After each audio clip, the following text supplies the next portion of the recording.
not something we want to do.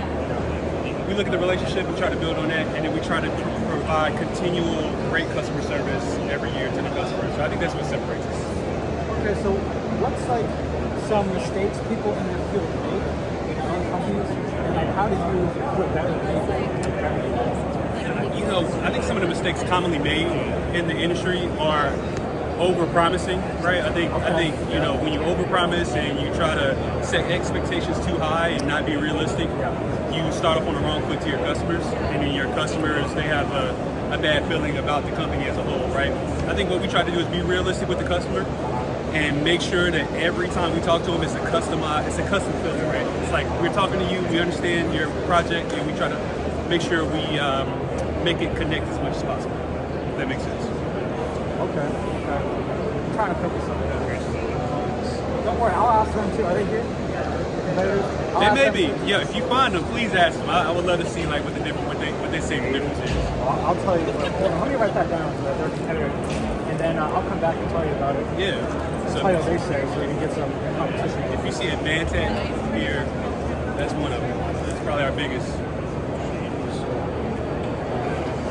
And then there's one called with an ADV. But yeah, that's pretty cool. Yeah. Exactly.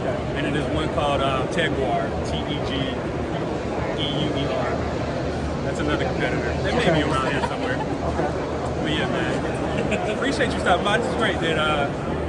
Excited to see how the U.S. Army maybe uses our stuff. I don't know. Well, they probably will because they're kind of, like I was saying, they're really slow. The U.S. Army's really slow at implementing stuff. Yeah. So, like, over time, like I was saying, like drones, they're gonna like be producing, like mass producing drones, and more complex drone systems, like at a large scale, like millions. We've seen that. One of my counterparts, he has a drone company as his customer, and they are really scaling up, and it's for the U.S. military. So yeah, it makes sense. So like, are they harnessing drones or suicide drones? I'm not entirely sure. I'm not sure. They may be recon. I'm not sure on the actual project. I just know that they're drones, and they're pairing them with the U.S. Defense Department. So, well, what probably is, I don't know what probably, like, you guys said the U.S. Army is like really behind this stuff. Like, they're just making pretty much just reconnaissance drones. But like what I said, though, like 80% of all tactics on the market have accomplished drones. Like, they need to be making drones that can engage enemy troops and neutralize them. Yeah, I think that's warfare in the future, anyways, man. I don't know how I feel about it, but it is what it is. You have to compete, so I get it. Yeah. Thanks, man. Thanks for your time. You got anything for free?